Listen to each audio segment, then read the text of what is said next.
Solve 2x squared plus y squared equals 15 and x equals y minus 3. Show you're working clearly and give your solution correct to 3 decimal places. In this question, we can see that we're dealing with a quadratic and a linear equation, so we must solve them simultaneously, so we need to use the elimination method. We can either rearrange the linear equation and substitute y equals x plus 3 into the 2x squared plus y squared equals 15, but I am going to substitute x equals y minus 3 into the quadratic. Now we can square and then expand the brackets, getting 2y squared minus 12y plus 18 plus y squared equals 15. We can collect like terms and subtract 15 from both sides. We need it in this format to solve it. At this stage, we can see that it can be divided through by 3.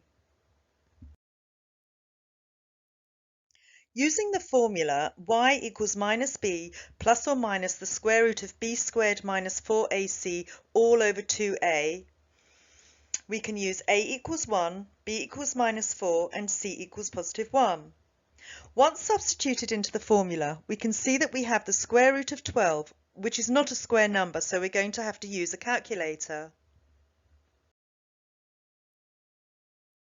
Putting these into our calculator, we get the two values of y as y equals 0.268 to 3 decimal places and y equals 3.732 to 3 decimal places.